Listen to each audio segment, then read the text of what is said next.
Hi, everyone. Welcome to the Just in Time Cafe and welcome to 2024. I'm Tracy O'Rourke. I'm the co-founder of the Just in Time Cafe with Elizabeth Swan. I'm going to be your moderator today, and I am very excited about our first webinar of the year, Mastering Engagement, the Cardinal Rule for Problem Solvers, with our guest host, Michelle Formanczyk, founder of Slingshot Designs. How are you today, Michelle? I'm doing fantastic. How you doing, Tracy?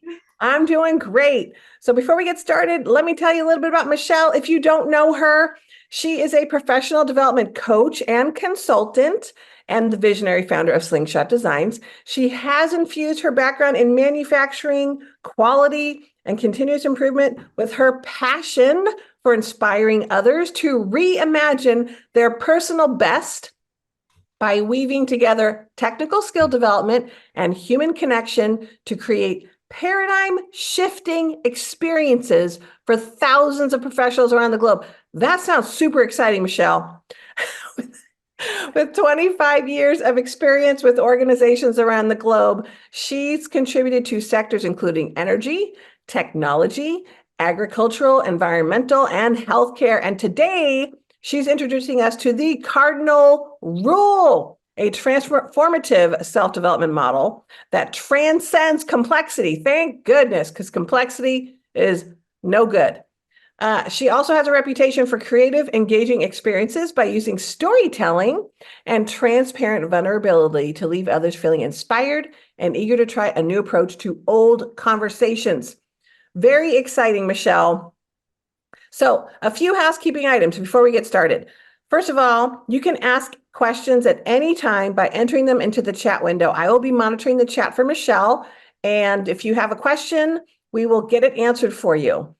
This session is going to be available for free on the Just in Time Cafe website. We generally post it by Monday of the following week in case you were interested. So please join us for our first activity by sharing where are you from?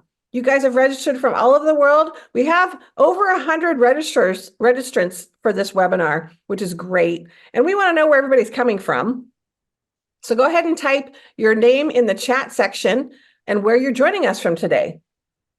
Okay, we've got a couple already people putting us. So Lucy from Long Island, Colleen from Grand Rapids, Katie from Central Coast, Karen from Bristol, Bruce from the Northeast Pennsylvania, Russell from Wisconsin. He had to write Go Pack. And Heidi from Michigan, Crayusa from San Diego, Jennifer from Portland, Lori from Woodstock, Ontario, Hector from San Diego. All right, you are officially international. Peter from Milan, Italy is on the call. Dan from Silicon Valley, Rasha from Danville. We have Sandrine from Canada. We had Canada too, obviously international as well. Donna from Berkeley, Joseph from beautiful New Hampshire, and Anne from Ventura, and Sabrina from Germany. Woohoo! All right. Thank you for sharing. So just a few things before we get started. I just have two slides and then I'm going to hand it to Michelle. So first, I want to say that guess what? Our podcast, we rebooted it in 2021. We hit 5,000 downloads. The old series also had 5,000. So that's actually a total of 10,000. But we are so excited about that. Thank you to all of our listeners. We're glad you're joining us every month for your jolt of lean caffeine. And we have this month coming out with our interview with Cheryl Jekyll. It's about her new book, Let Go to Lead. And so we're really excited to talk with her about her book, and we'll be sharing that before the end of the month. And then we also want to tell you about our next webinar next month, Public Relations for a Problem-Solving Culture, storytelling, which we already know storytelling is very important. Some people are really good at telling stories and other people not so good. But in actuality, we always have stories we're telling, and we just have to get better at telling the good stories. So ultimately, how is this related to continuous improvement? Well, if your improvement efforts are feeling hidden, if you want more transparency in your organization, problem solving at work, are you looking for momentum to guide some or ignite leadership? So these are all reasons why storytelling is critical. So to help build sustainable, capable behavioral change, it's critical to convey how the work is supporting the organization and who's doing the work. So this is really what this is about. So join us with Bethany Foy. She's the continuous improvement leader for Ohio Mutual Insurance Group. We're going to talk about, and she's going to tell us about her success with storytelling PR and the benefits and lessons of using public relations skills to foster and help sustain a culture of continuous improvement. So that's going to be an exciting one. And I feel like we always can use a little more PR with process improvement. Tell the good stories, tell the lessons learned. And sometimes people just don't know it's happening. So ultimately, we're looking forward to that. Okay, I've talked a lot, and that's all I'm saying, I promise. So Michelle, over to you. Sorry about that. Didn't mean to advance early, but thank you very much. So happy to be here, everybody. Thank you. I couldn't believe when I got the invite. I was thrilled about this. Really passionate about what I do. Happy to share it here, and I'm a big fan of the Just in Time Cafe. It's where I found my confidence to turn my camera on the first time myself a few years ago. So awesome. Happy to just thank you. So anyway, moving on. I'm a really big believer that the time that we have is really valuable. It's the only thing that matters, in fact. So if you don't readily appreciate this, then I suggest starting your own business. You'll figure that out real fast, right? Or consulting with other organizations. But it is the true equalizer, and nobody has more minutes in their day than anybody else, right? So for that reason, I want to say thank you for choosing to spend your time with me and us today. And I'm going to do my very best to make it valuable for you. Right there is my kind of contact information. I like to keep things as simple as possible. So as a friend of mine has described me more than once, I am as simple as quantum physics. So whenever I can make things easy, I certainly go that route. That QR code right there will put you in contact with everything going on in my life. So go ahead and try that. At the end, I'll also drop in the link into the chat, so you can get a hold of me that way too. For those of you who do not know how to pronounce those wonderful, authentically Polish names, there's that 4-man check right there. I'll tell you how to do that. It's 3 simple emojis, and you can say my name and act like you've known me forever. So let's begin, shall we? Cardinal rule. It's what we're going to talk about today is. Sorry, I got to move my slides a bit. There we go. What we're going to talk about today is what's the cardinal rule for stakeholder engagement? That whole, just everything that we're talking about. What does it mean, and how do we get into it? We're going to move on to why do we care about removing friction from the process of empathy? Have you ever thought of empathy as a process? And have you ever considered removing the friction from it, right? And then last but not least, how do we create those stakeholder strategies? Friction-free being the key words there, right? So when a lot of what we got this, or I'm sorry, a lot of how this got its start was my background in quality. And when it came to continuous improvement and problem solving in particular, I was always recruiting champions, always. There was never a moment, even if I had nothing going on, that I was not recruiting somebody to champion a project. It was all about influence. So really taking that and expanding it. And it was a bit exhausting. I'll be honest. What you're looking at here is a picture. I'm not a big artist when it comes to drawing, but this was the one and only that I've ever done like this, where I had to take a look back on my life and really try to understand how to unravel all the complexities that were surrounding me. And I would look at, I've been talking about stakeholders. Now, keep in mind, a stakeholder in your life is not just somebody at work. It can easily be your friends and family too. And so looking at all the relationships in my life, my profession, my career, you can see all of it in there. And I don't think that this is that unique to me, right?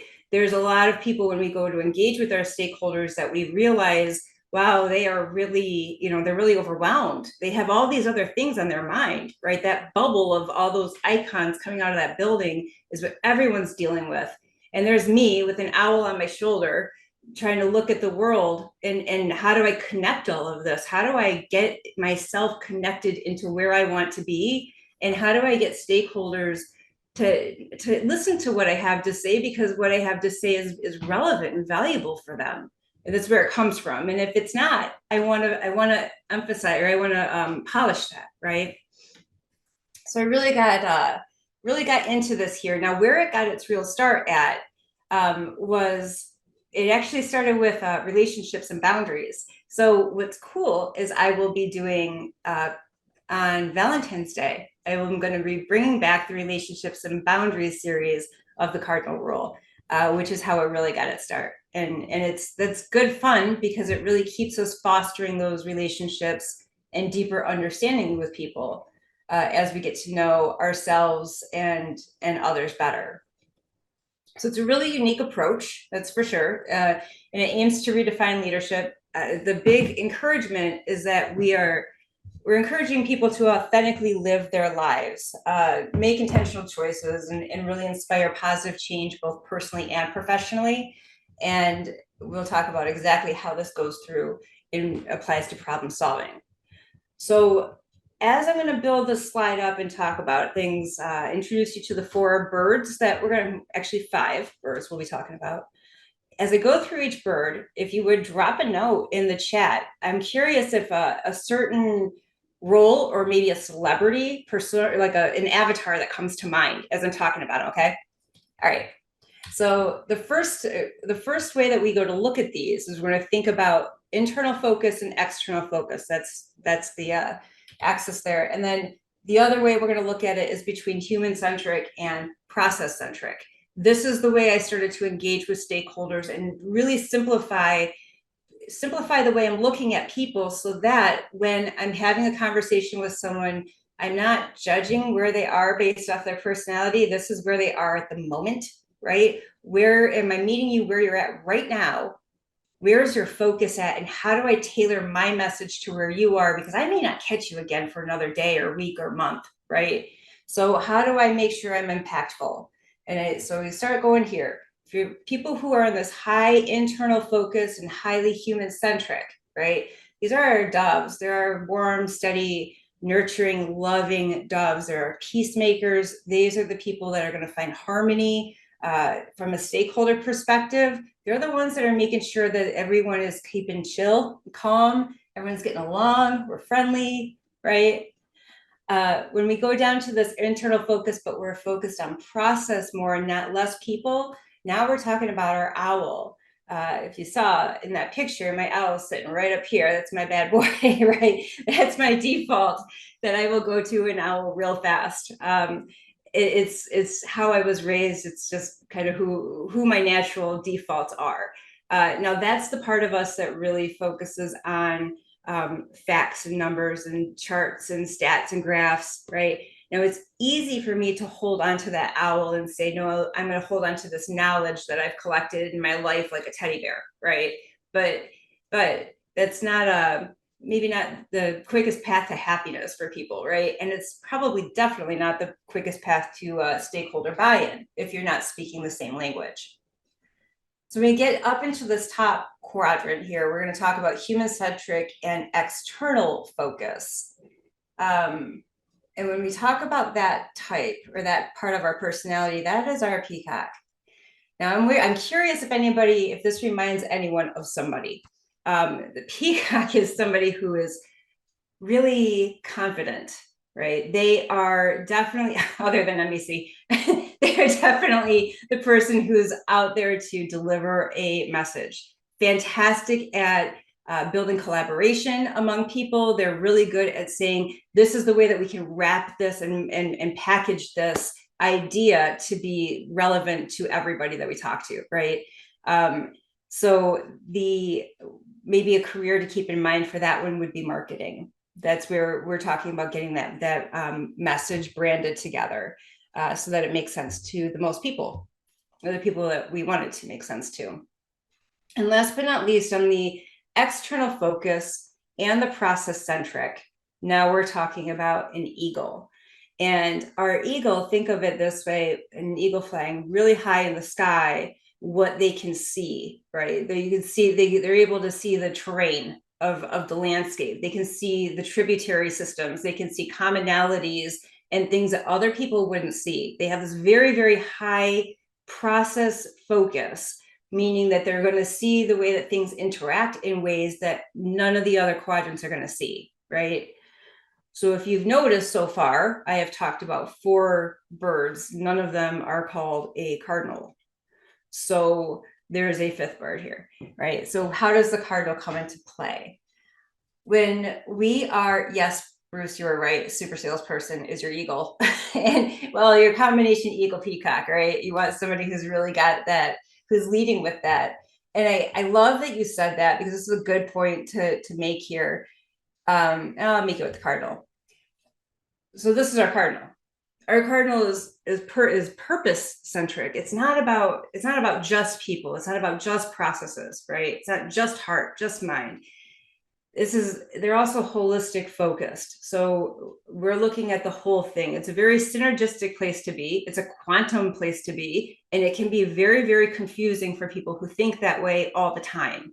So on the salesperson comment, what I love about that is that reminds me that, yeah, when we're doing certain jobs, that there's certain roles that we're filling, part of a cardinal activity is to look at your calendar. I look at my calendar and say, oh, well, I'm going to be on Just in Time Cafe today. You know what I'm going to do? I'm going to go with everything but my owl. My owl can stay home, because I don't need to be sitting here thinking about every single number and every single detail of what I missed. And oh my gosh, I spelled that word wrong. Those are the things that's going to happen if my owl's leading the show right now, right? Because I would be not thinking about the people at all. And I would only be thinking about myself, or internally focused, right? So it's really good when we get to this cardinal level to get adaptive enough to say, oh, I can pivot here. I can move over here, right? This is a point where I would certainly make a big caution that we start from within. I say this time until I can't say it anymore, but we always start from within. If we start with externally before we've come to understand how this fits for ourselves, that's really called judgment, right? I mean, that's looking at other people and saying, oh, I think that goes there. If we haven't tried that ourselves, then we're really, I think, messing with a bit of a dangerous situation there. So I caution pretty strongly against that one. But one of the big benefits to all of this, to this thought process and the lens and viewing people this way, is that it levels this playing field of knowledge sharing, right? There's no hierarchy. There's only an internal hierarchy when we're talking about this. And I'm acknowledging everybody else has the same capabilities, the same opportunities, the same, it really does elevate our bias to where we can see other people in a holistic view, right? This, from a perspective of eliminating that waste of unutilized talent, is pretty impressive and pretty powerful. So if we stop kind of eliminating the silo, I'm some of these things I'm talking about, like eliminating the bias and the silos and leveling the playing fields, that also ties directly back to something that Dr. Cindy Young said on her knowledge management webinar with Tracy. Because it was, I think, 7 months ago. I watched it again the other day. And she was talking about the same thing. And when we level that playing field for people, then we have the opportunity to let incredible talent rise up. And a lot of times that talent didn't even realize that they had that skill. And so now we're giving people an opportunity to perform on a stage they've never touched, right? And that can lead to incredible things, such as me being here today. Right? That's what leads to everything that great that happens in our lives that we do intentionally, is that we had the courage to do it. And this is where this can really unlock a lot of that in people. So on that note, why empathy, right? When we talk about why empathy, I want to start off with a bit of a role play. And Tracy said she would help me with this one, but I want to present 3 scenarios. And in those 3 scenarios, they're probably going to sound somewhat familiar, at least some of it. And then we're going to take a look at how it feels, right? So we're going to role play a bit. I'm going to be mean to Tracy, which is not going to be easy for me because I really like her. So Tracy, it's nothing personal. Okay. Okay, ready? I won't take All it right. personally. I'm the project owner. I Okay. come into Tracy's office. We are implementing a process to improve efficiency, and it involves changes in your department. What specific changes are you talking about? So there's a little bit of attitude there. I'm good at this. Yeah, you can do this. All right. So what? But seriously, Tracy, how did, like, if I were to come in there and say that to you, how would that make you feel? Gosh, I could go to therapy on this one. So, I'll just say that to me, the first thing I would think of is, what do you mean you've already decided on changes and it involves my department and I haven't heard about it? I mean, I probably could have seen red right away, like, and the fact that I do know that that is not what you should be doing with process improvement, springing changes on people and not involving them early enough, not checking with them. So this would be the start of a bad day for me. Yeah. And I think it happens, I guess the start of a bad day for a lot of people for the same reasons. I think it happens a lot more than certainly people who know better want to believe it does, right? Yeah, absolutely. So the big reveal here, unclear communication, right? We missed the opportunity here. The project owner had a chance to clearly communicate the benefits, what you were saying. Like this, Jennifer, resulting in the stakeholder feeling uncertain and disengaged, right? Disengaged. And when we get into talking about active listening, one of those things is watching for the body language. And when we're listening, we're also looking for that body language. So that disengaged, you would have seen in an actual scenario with the person maybe backing up, right? Maybe changing obviously you could change the look on their face, the tone of their voice would have changed. There are tons of nuances that would help us understand what they would be feeling without actually having to say anything. And we'll talk about that in a second. So next one. So the stakeholder or the project owner says, we're rolling out a software upgrade, Tracy. You might need to adjust your workflow. Okay, why are we doing this and how will it impact my team? So how did that one make you feel? Well, your delivery felt better. And the first thing I thought in my head was, when? Is this like 2025?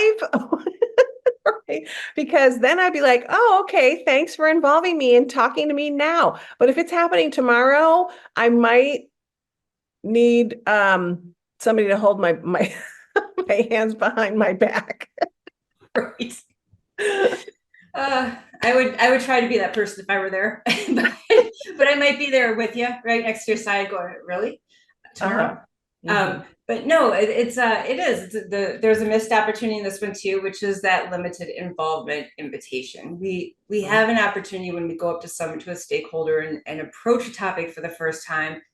We should be thinking about what information should we be providing. It's going to make them feel comfortable with what I'm about to say. We want them. No, let me back up. We don't want them on board. We need them on board. If they're not on board with our change and it's in their department, our change is not going to sustain. We may make it. We can force a change on anybody, but we can't force it to stick around. So we don't want to create friction in that process either. So we're going to be a little kinder about the way that we approach it and have some more opportunity to gain support and involvement. All right, last example here. So let me get there. We've decided to implement a new scheduling system. It's non-negotiable. I'm concerned about the learning curve for my team. And what I really want to say is, what I really want to say is, what do you mean it's non-negotiable? What's that supposed to mean? Straight up inflammatory word, isn't it? Yeah, yes. Like non-negotiable. Okay. Let me find something that's non-negotiable that I'll hand to you. Yes. And we can discuss that. Yes, no, nobody wants to be changed. The word's non-negotiable should never come out of any change manager's mouth or change leader's mouth ever, right? And so, I mean, there are certain things that are non-negotiables. So maybe I should take my own thing back. But respect for people is first and foremost on that one, and I wasn't feeling it here, right? So people don't like being changed. So we overlooked that opportunity. Yeah, we really could have done some. What I'll say about change really quick too is this is a kind of maybe one that I've heard recently is people actually don't mind change. They just don't like dumb change. Right? Like, show me this is worthwhile and that it's not going to be a waste of my time, and I could be on board. But if it's dumb change and it makes my life harder, or my job harder, no, I ain't doing it. So I think I've heard that recently with a client, not to me, but I've heard them say that to each other. And I hear it certainly there. I hear it at my husband's work a lot of the changes that come through, and I don't understand them. And I also hear it a lot with my kids, right? Their attitude sometimes when I say something about, why, and I have to remember, I do stop myself and think about this, right? Did I just tell them it was going to be that way? Right. Mhm. Okay, then I should get that. I should expect that kind of an answer. Mhm. So love that.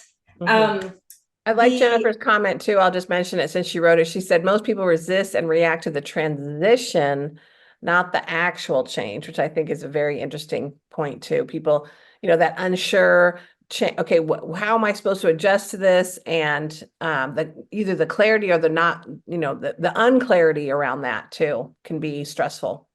Yes, that's at the very end. If there's enough time, if nothing else, I'll at least flash it up on the screen. I mean, if we have time left over, we'll go through it. But there is an exercise specifically for that, to avoid that situation, right? To include people in that transition and to really think about what they're going to feel in that transition and what we need to avoid. So I do have a tool to help help us plan for that.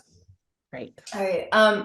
So this exercise in empathy that we just did, not only did it put us in the shoes of our stakeholders, but it also is what I like to call the pomegranate of antioxidants. Stick with me on this one. All right. Antioxidants, find them in all kinds of food, right? Anybody else a big fan of pomegranates? My grandma used to get them for us all the time, and I used to love eating them. But notice I said eating them because they are a pain to peel and get open. Like, so you have this huge pomegranate ball and it's got a billion little pomegranate seeds in there. Yeah. And to get them all out is an enormous amount of effort. However, when you're done with all of that enormous upfront effort, you have nothing left but a bowl of happiness. And it is pure antioxidants, incredibly good for you, right? So it's a bit of work up front. However, on the other side of that, you've just got an abundance of the good stuff. So do the work up front. It's not easy to get to the core, but nothing short of amazing when you do. So here's a couple examples. Perspective.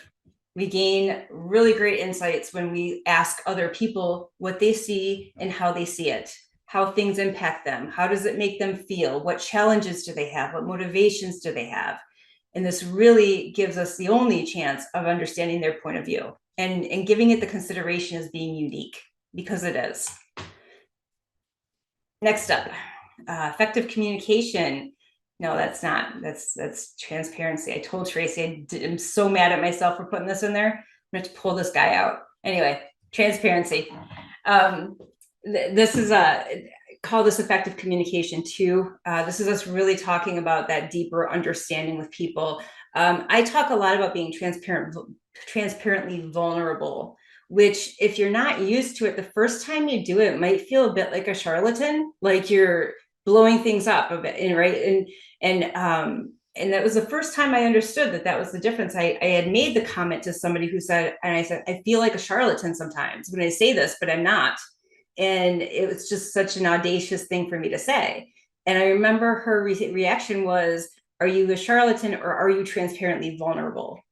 And I was like, wow, she's a psychologist, so she probably knows a bit what she's talking about there. And I actually listened to her and I adopted that on. It's a long time ago. It's a really powerful way to be. But it takes a lot of courage. I won't lie there. That is part of the cardinal rule too, is getting to that point of listening. And we'll talk about that in a second too. Third, trust. We want to build trust and credibility. And that's empathy is the way that we go about doing that. People feel valued. They're going to be more likely to support the organization and its intentions.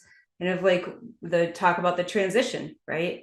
when we want to know why we're going through the transition and the changes that we are going through. And when we build that trust, then people are a little bit more likely to take a step on the platform for the first time, right? So the trust and the transparency go a long way together. Going down to cooperation, this later on turns into collaboration, but it has to start with a cooperation at first. And what's really great about this is that it comes from an inclusive environment that we want to provide for people. So we're constantly seeking winning strategies together. Now, inclusive is a really popular word right now, and I want to embody all of that, right? That is kind of the spirit of inclusivity. So we'll kind of put all of that and really look at that, looking at somebody in a holistic way, all of their values, all of their talents, all of their skills, and what what neither of us have come across yet, what they don't see yet, right? Being able to see that and reward that and encourage that to come out is what really creates that platform for cooperation and continued collaboration later on. Last one on there, my chameleon little guy, adaptability, the ability to change colors as we need to, right? We're in a much better position when we're empathetic because we can see, we don't just walk up to people expecting that they're going to be the same person they were when we talked to them 4 hours ago. I don't know about you, but my days are not all the same. So when I come to work one day, it may be a better or worse day than the day before. And you know, if the other day somebody caught me right as I was hanging up on a really emotional phone call, and I was in a great mood, but I needed just a second to take to snap back out of it. And it takes us some time at times. So understanding where people are at and then holding off on approaching them until or meeting them where they are anyway is the best approach. All right. Ultimately, empathy is the foundational element in respect for people. This is a really big principle. This is a Shingo principle too. It is one of my favorites. It's a universal principle as far as I'm concerned. It contributes to the overall success of the relationship between the organization and all of its stakeholders as well. All right, so here we're going to talk, this is showing us the team strengths. All right, so we're looking at ourselves as a team, looking at everybody we come across as a team. Then we all have strengths. And when I look at this is like the dove is excellent at removing friction from the process of empathy, right? The peacock is excellent at removing friction from the process of collaboration. The owl is excellent at removing friction from the process of knowledge sharing. And then last but not least, strategic planning and our eagle, right? Today we're talking mostly about empathy because of of the four that are up here right now. The dove is the one we talk about the least in continuous improvement. And it's the one that was historically the last to catch up to the pack, right? We siloed that dove out for a really long time. And now we're letting it in and going, oh, wait, heart is part of what we do in leadership. So maybe we should include that. And so we don't focus on it enough though. So that's really the reason we're focused on it today. That said, the Cardinal, when we pull all that together, like we had said before, we're purpose-centric and we're holistic focused, but our Cardinal is constantly removing friction from the process of innovation, which means that we can take a look at everything that's going around through the rest of ourself or the people that we're dealing with or talking to, and we can get this idea of what a new way forward might be for them. Michelle, there's a question from Russell in the chat. He wants to know, how do you define empathy? How do I define empathy? I'm careful on the definition on this one here, but really the way I look at empathy is, can I put myself in their shoes? Can I feel the way that they are feeling, right? Can I relate to the way that they are feeling? What personal experiences of mine can I conjure up to get an idea of what those feelings might be? So I do have an actual like at the end, again, if we go through that, if we have time to go through that, we'll do that, and I'll give you a template that would help. It's a process approach to empathy, which is kind of maybe counterintuitive, but it does help. So He said, good answer. Oh, thank you. The creating friction-free strategies here for our stakeholders. This is the big point behind all of this. Stakeholders right here, anybody, this is, I just said I wasn't a big fan of definitions, and I have one on the screen in front of me. It'll be the only one you see. But stakeholders are anybody that are impacted directly or indirectly by the scope of our change. That includes the planning process, that includes the resources. I'm sure in this group I don't need to define what stakeholders are, but I'm sure the reminder doesn't help either. Not just within our company, not just within our customer base, also our suppliers, also our community, right? Really get crystal clear on who those stakeholders are, and focus on what matters most to them. All right, so we're going to talk about goes a little bit more deep dive into the strategy part of things here, some actionable steps, and we're going to start off in the top left there with observe, right? Yes, this is definitely very similar to a Gemba, isn't it? But what we're doing when we observe, it doesn't have to be, I don't know, Gemba doesn't need to be a specific place. It's where the work happens, right? So, and this is where interactions happen. So I guess you could still look at it that way. But what we're observing for in particular are behaviors. We really want to see behaviors and actions. Specifically, how are the people behaving, and how are they interacting with the processes and the systems that they come about, right? So we have this, human-centric, process-centric. How are the two interacting? That's what we're observing for. After we observe, we're going to probe. We want to inquire and probe and just ask questions. I'm a big fan of be curious and asking a lot of powerful questions. We'll get to a couple questions. I'll provide some in just a minute here, but the getting to asking those powerful questions is the only way that we're going to hear like the voice of customer and what really matters, what value is from our stakeholders in particular, right? And then we move on to listen here. This is, again, level 3, active listening. This is where we're paying attention to not only the words. I'm not thinking about the fact that my kids are just walking in the door and you might hear my dog bark, but I'm listening to not only the words, I'm paying attention to what you are saying, what's happening at the moment.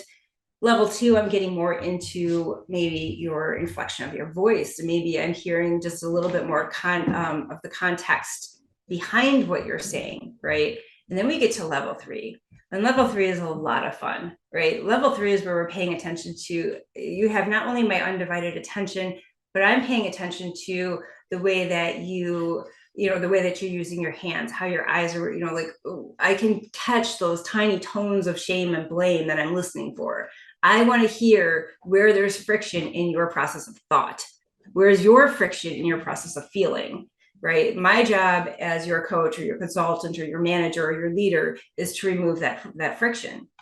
So that's what I'm listening for. What I love about this one is it reminds me of what Peter Cullen was talking about on the webinar he just did with you a couple months ago on defensive reasoning. And he was talking about what did happen versus what didn't happen, right? And that people go into this defensive reasoning a lot. I really liked that analogy for this one in particular, because when we hear about what didn't happen, it takes us away from that causal reasoning. And so that was a really good point that I like that he pulled there together. And then the last one is reflect. Reflect is an eagle, kind of use our eagle on this one a bit, make sure that we are anyway. And this is where our eagle is going to shine on this one. Thinking in terms of strategy, how do we remove friction from the process of blank? I just went through a bunch of those examples, right? And the other big one here is systemic thinking. when we go to create this plan and talk to people, we want to really be thinking systemically. I have a bit of a background in quality here, and there was a year that I worked for a maybe less than ideal quality supplier, and I did a total of 1,008 Ds in 1 year. That is a couple a day, right? That's a lot. I got very, very, very good at systemic thinking because the difference in an 8D compared to other like an A3 is that it requires that where else did it happen in the process part. And systemic thinking is all about that, right? Where else are we seeing this? Where so we're going to ask those questions in this reflection of, not only where else do we see it happen in the process, but who else do we need to talk to? Where else should we be looking? It's really that again, that very high level eagle view, and how do things connect, right? And then ultimately, how do we adapt our approach or refine our message so that we can avoid any of this friction and truly remove it? All right, here's just some questions I thought I would share. These are maybe not the very, very best, but they're really good to get started with questions, right? Exploratory questions, open-ended questions. We like to avoid yes or no. I'm sure that is not new to anybody in this call. So, but as an audience question, as I'm coloring the meeting behind this slide, I'm curious if there's any that you would try. Right? Which one that you would try next? Like if you want to make a commitment or share with us, and kind of, that's one way that I get myself to do is I say I'm going to do it, right? So anybody else who wants to commit to it, go for it. But so as I'm going through this, the real art behind the cardinal rule and truly any experience with nature, which includes interpersonal communication, is we're all natural creatures and part of the animal kingdom. Keeping that in mind, I think it lends us to curiosity rather than to default to judgment. And I know it seems so simple and so obvious, right? But we tend to lose the simple and the obvious when we're really inundated, there we go, with the complex, right? And the mundane and the day-to-day. So just remembering again that what works now may not work next time you talk to them. It may not work in 5 minutes from now, right? So it's really being aware and trusting our instinct, relying on those innate skills that we have to navigate somebody's situation. So a few of these questions here, I can't quite see them, I'm sorry. My screen's too small. Where might this connect to our business strategy? I think I brought that one up, but there's a couple of them here that are really good. And you'll see like the OWL ones are, they're going to be more talking about those internal company facing maybe metrics and financials, that type of thing. So depending on who you're talking to and where they're at, here's a couple that you might want to try. My challenge to you is give it a shot, right? Like just start small. Always start from within. Start at home. I would ask my middle school kids, any of these questions right here, and they would answer them, but except for like maybe how do we optimize value stakeholders, they would be like, Mom, just ask me what my friends think. So, maybe change the wording a bit, but there you go. But there's some really good winning right there.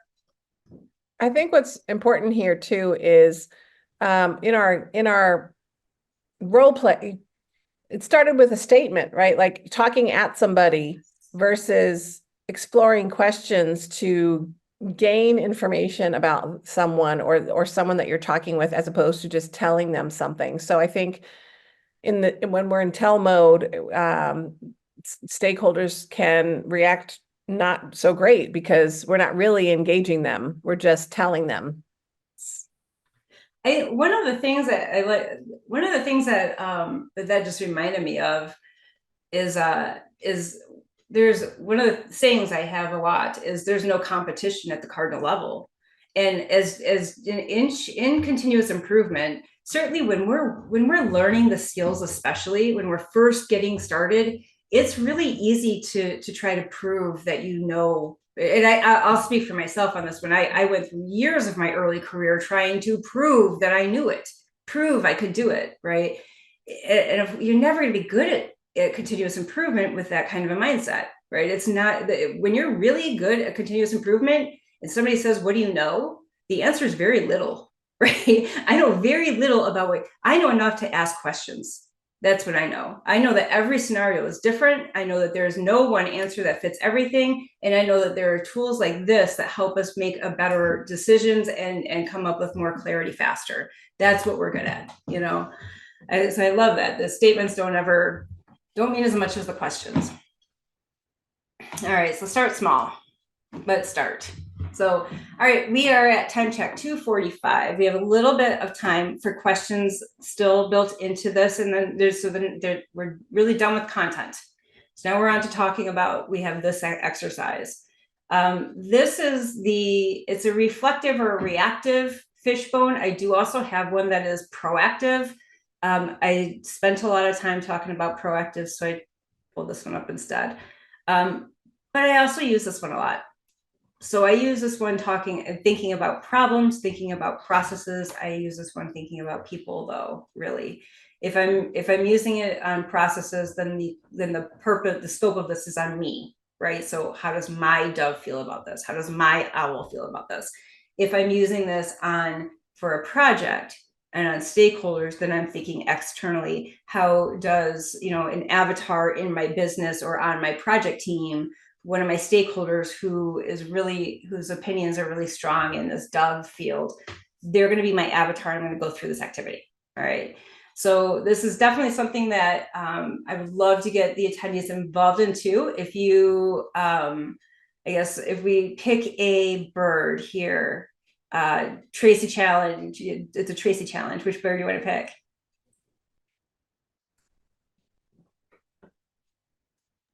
I will pick the peacock.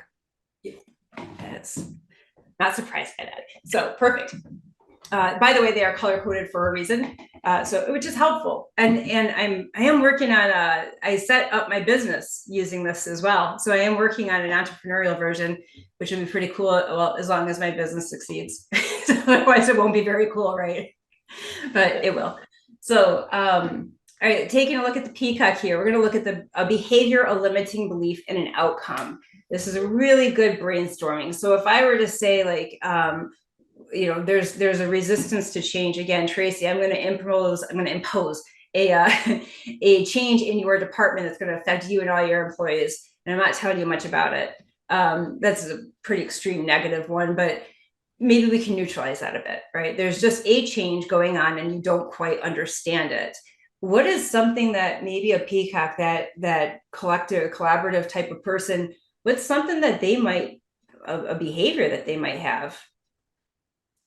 Can you think of one? Reaction to that? What was that? You mean in reaction to that? Someone saying that to them? Yeah.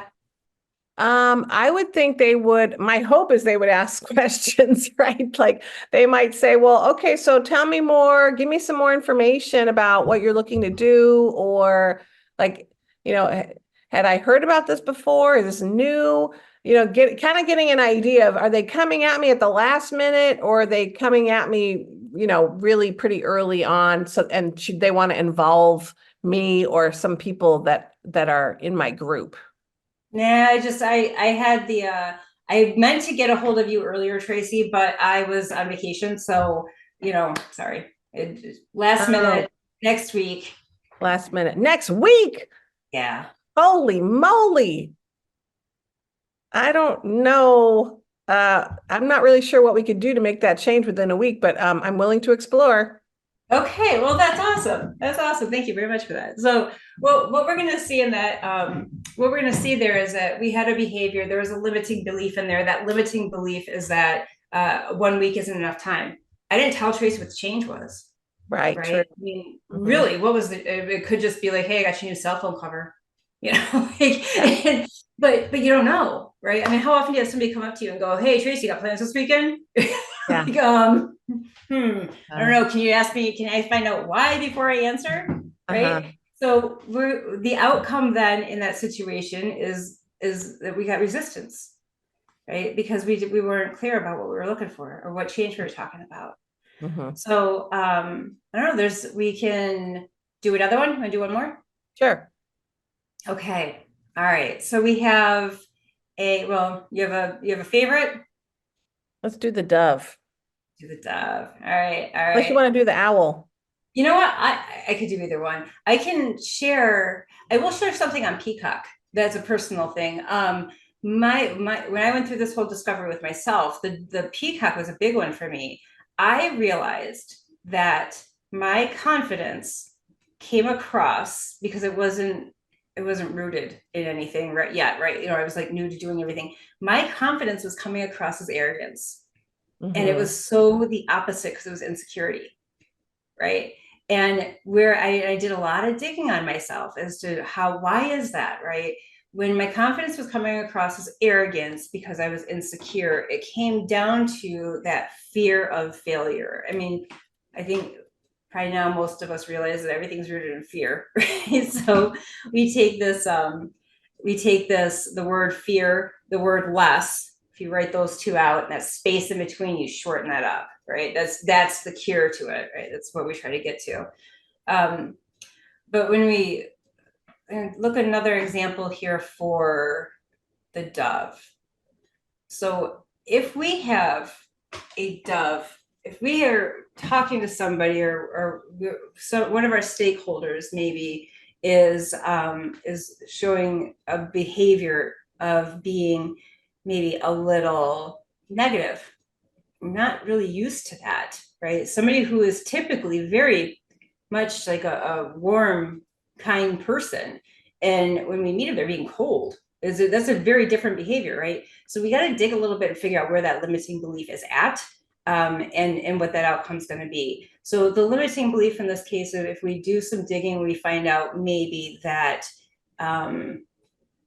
this dove is they have something very personal at stake, right? Maybe this move is going to take them away from a place that matters to them.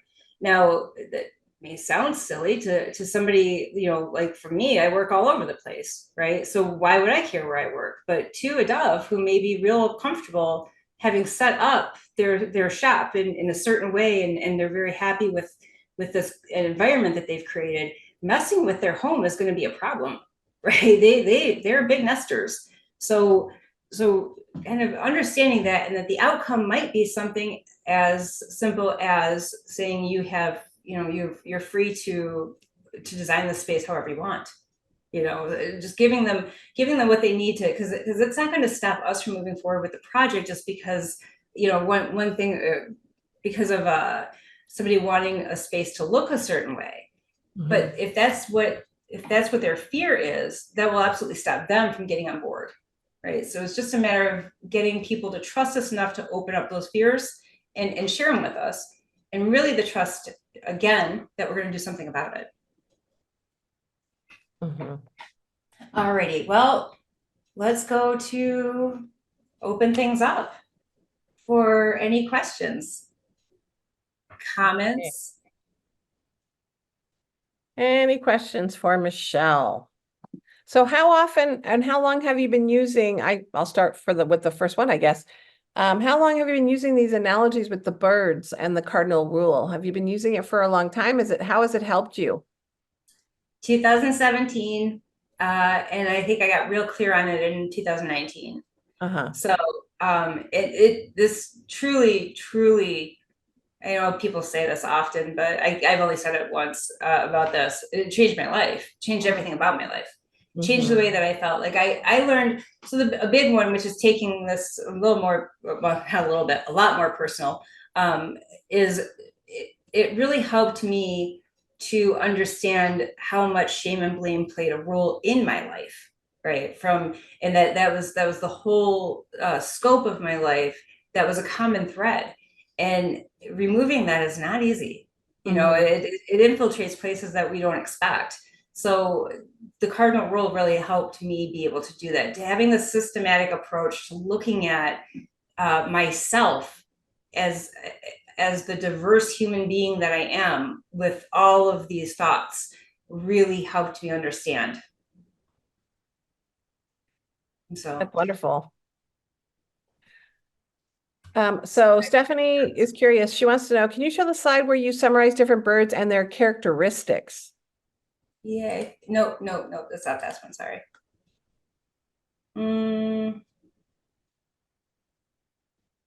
This one, I think. That's the one we're looking for. This is just one of them. Stephanie, on the next slide that I pull up is going to have my contact information on it again. And one of the things, get a hold of me. I'll be happy to share it there. I have a trait sheet, and it's a check sheet and trait sheet. I'll share that at the workshop on Valentine's Day. But it's really helpful for exactly that, like where we can look at things and know what people's stressors are. There you are on the 4 personality types. That is exactly where it rooted out of. It rooted out of the disc. And I have such a hard time remembering what's what anymore because I didn't need it anymore. The only thing I needed was a couple reminders of that. And so if you can parallel this to disc, you'll catch it really fast. My only caution is don't let that limit you, right? Disc is not meant to be this. Disc is not that. Yeah, it's my alliteration, my play on words for the day. Okay, we have a few more questions. Crayusa also obviously said that about the 4 personality types. Can you think of a situation when you were surprised when working with the Cardinal rule, Sabrina says? Or Sabrina. When I was surprised. Oh, well, I coach with Cardinal rule. And I'm always surprised, I'm surprised at how much people are willing to divulge when I ask them a question in a pointed fashion like that, right? When I can say like, and how much easier it is to talk about it. So I'm somebody who has done a lot of conversations about grief and trauma, right, from my own experience. And this is one of those ways that really helps to do that. Now, if you could talk about grief and trauma with this, you could talk about what kind of friction you're feeling in your department too, right? So being able to say things like, I can really sum up a whole lot of unhappy experiences by saying, for a long time I was an injured dove, or I had an injured dove, right? That's so much easier to explain. And a lot of times people don't even need to know. Again, you didn't need to say that this is rooted in disc. They don't even know. So if you know, great, you'll pick it up faster. Sometimes that can get in the way too. But on the QR code, please, I apologize, but I didn't get the Valentine's session up yet. But I would like to give everybody from Just in Time Cafe who's on the call today, I would like to make sure they get a discount code for it. So I'll definitely share that. And it will be by Monday, I'll have it loaded up. Okay. So wonderful. Yeah. Well, thank you so much for coming to the Just in Time Cafe and being our first guest presenter for 2024. It's another nice reminder of showing empathy and, seeing yourself in someone's shoes or being in their shoes, because it does help with communication and it can help with in so many ways. And I really love the analogy and the metaphors of the birds. And yes, I would agree, Jennifer, beautiful illustrations. And I actually love the whole slide deck, and it was beautifully done. Thank you. I do graphic design on the side. So. Yeah, no, it is. It's one of my favorite ways to get in touch with this, is to mess around with it and get everything just right, and then I feel connected to them because I created them, Mm-hmm. So yeah. Well, thank you everyone for joining, and we hope to see you next month for our next webinar. Bye-bye, everybody.